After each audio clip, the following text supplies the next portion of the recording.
Hello everyone, and welcome to this exciting 3D Incorp tutorial on how to be extremely efficient in Photoshop, which I have up right here. This is a tutorial that I am doing for a longtime friend and colleague by request. So some of these things may or may not pertain to what you are actually trying to do in Photoshop, but really, I don't care. No, I'm just kidding. Actually, it is, it's a special request, so I'm really just going to kind of do this for her and just teach her really what she's asked me to teach her, and really just kind of roll along. If it helps you, it does. If it doesn't, then I'm sorry. Just look at another tutorial and it'll help you out a little bit more. But basically what she has asked me to do is teach her how to create different layouts for brochures and things like that, and be extremely proficient in it, whereas you don't have to go back and do different layouts and things like that.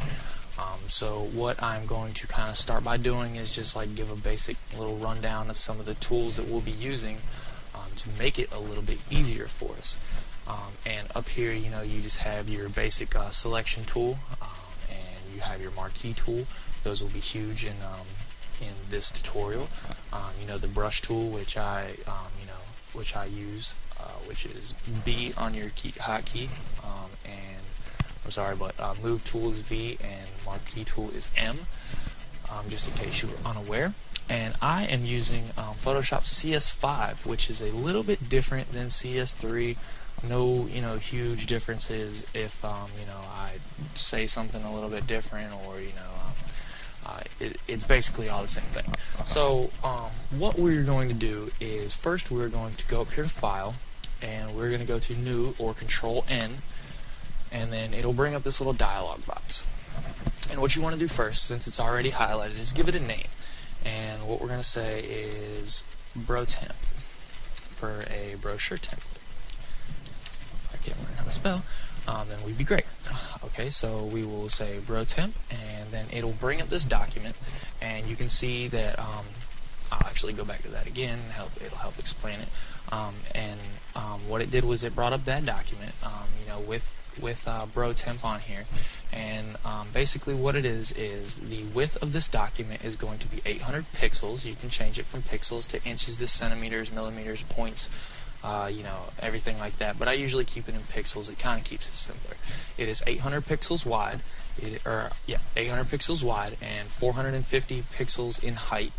The resolution for it is 96, which you can bring up or down depending on what you're going to be using it for, but I use mine, or basically keep mine at 96, because most of the things that I do are kept on the computer, so I like to keep them in high resolution. Your color mode, which is usually RGB, you can use a bitmap color scale, or you can use bitmap color scale, or I basically keep it in RGB, or you can use CMYK. But I keep it in RGB just to kind of keep it simple. And then your background contents, which is basically what you see here on the background when you first open it up. I keep it in transparent, whereas if you rendered it out, or kept it as like a PNG instead of like a Photoshop file, then the background will remain transparent. It really doesn't matter for a brochure, but you could use white or the background color. It makes really no difference, because we're going to be covering everything anyway, so no big deal. So I just left it as transparent, and that just kind of gives you a basic rundown of what you're looking at when you're trying to open a document. So now basically what you have to do is set this up so that you don't have to come back and create template after template after template, or create a new one and then do exactly what we're about to do 150,000 times, which makes it extremely difficult. So what I'm going to do is I'm going to go over here to this little color palette with these two colors, and you can switch back and forth between the two if you like this color. Say if I like maybe like a light blue, kind of like a sky, or maybe like Carolina blue, something like that. And then maybe I like a color of, let's say, like a high orange or something like that.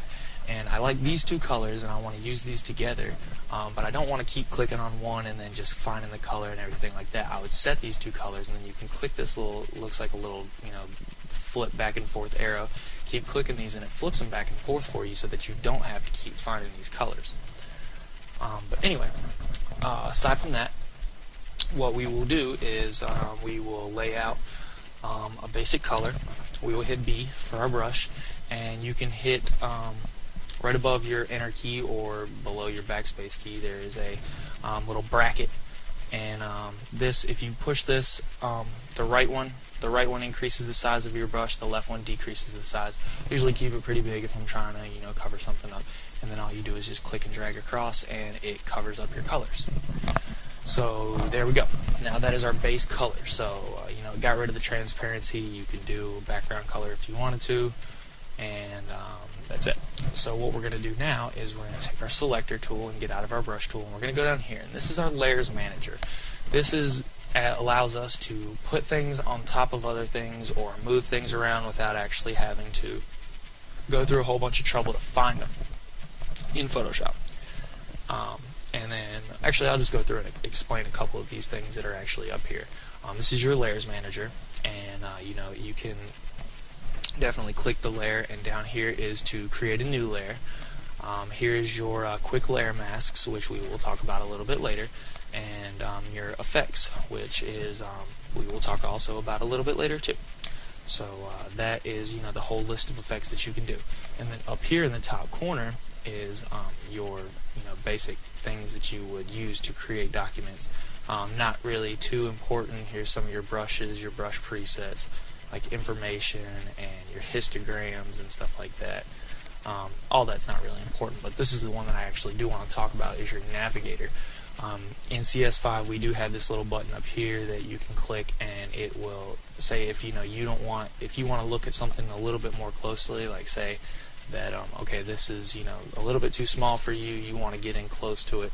So in CS5 you can actually click this and it'll bring it up pretty big for you, but I'm not entirely too sure if that is the same for CS3 or whatever version that they may be using. So we're just basically going to talk about the navigator here.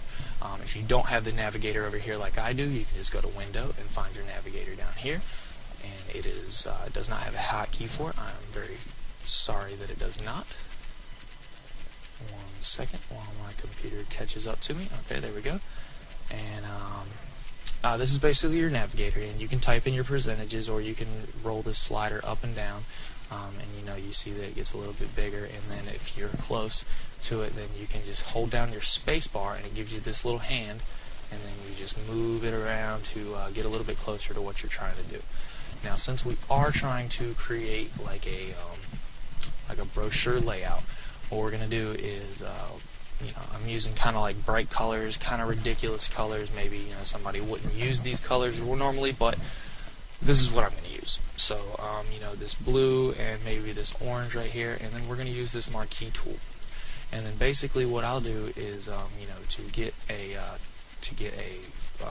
edge, or basically something that's a little bit uniform on either corner, I just line my marquee tool up at the exact corner where both the corners are touching, and then click and hold down and drag it across the screen, and it'll give you this box, and just kind of get it to about the the normal kind of like the size of your pages that you want to have on there, and then you just let it go, and there you go. There's your box. If it's not perfect, that's fine. We'll get it all done later. So, and then we're going to click our brush tool again, and we go down here to the bottom and we click our new layers, so that we have another layer on top of this blue layer. And I'm going to click on this blue layer actually. Click and then just kind of let it, or actually you gotta have your selector tool. Click and then just click again, or right click and layer properties, and then it'll give you the layer name. And what we're going to do is we're just going to label this BG for background. Just be very short and kind of blunt with your names, so that they kind of you don't have to really look and read and stuff like that. It's just okay, BG for background, what they're for. I don't really think that anybody else, if anybody else has to use them, I would advise using better background names than that, but nobody else is really going to be looking at this in my case, so I'll just do it like this. And then what I would do here is just say page. And there we go. Okay, so this is my page, and then I will use my brush tool and get this nice beautiful orange color on here, and which is extremely nice. So then there we go, and that's all done. So there's one of our pages, and since this is going to be a brochure, we're going to need 3 of them, right? We only created 1, and what's really the deal with that? But what we're going to do is we want this to be, since we got pretty close, we're going to create it and make a couple copies of it. So what we do is we grab this page and we bring it down here and we just drop it in our new layers. And it looks like we didn't really do anything, but what we do is we just click and drag, and then it'll bring us over, and you just bring it over for as much as you think that you would need for a fold in your brochure, and then there you go, you drop it. Now say that maybe you didn't get it correct. Maybe it's a little too big, a little too small. Your header or your fold up at the top, your margins are off. Whatever reason you may have that, whatever, it's screwed up. Okay, so then all you do is hit Control and T, and it brings up this box, and it's your freeform motion, which is pretty important in Photoshop. It allows you to scale things down and make them bigger, smaller, however you want to do it. So then basically what you can do is you can click and hold this top and hold your shift key, and it'll scale it in uniform, so that you don't really have to worry about, okay, well, I'm going to make this like that, and then make that that big. No, none of that stuff. And you only get one Control Z or undo in Photoshop. So it's important to keep your history open, which is this little box I have here, which you can get in your in Window and History. No hotkey. Sorry about that. And my computer's gonna freeze again for a second, but that's okay. There we go. We're back. And then I don't know why it's not letting me click off my window for some reason. It's acting a little funky and giving me a hard time. Anyway, you only get one undo in Photoshop because it's not really going to track your history for you. So basically keep your history open, and then I will go up here to deselect layer or whatever. Let's try that again. Okay. What's the problem here? Oh yeah. Okay. I'm sorry. I'm in still in free transform. So anyway, if I just go and I click enter, then you see that my free transform comes up on my history. Say I didn't like it, I click it, click the trash can. Would you like to delete state free transform? Yes, I would. And then it brings it right back to what I actually had before. And then you can go back and delete as many as you want. If we really wanted to, we could go all the way back to the very beginning. And that's really the way that Photoshop really kind of deals with doing the undo type thing. Anyway, so now that we have this kind of laid out how we want it to be, perfect size and all that, and we went over the free transform, which is Control T, then you can click your page copy again and go down here and copy it again, and then just move it over so that we get fairly close to our margins, and then there we go. That is our page 1. Right click, page properties, and we'll go to page 2. Okay, and page properties, and page 3.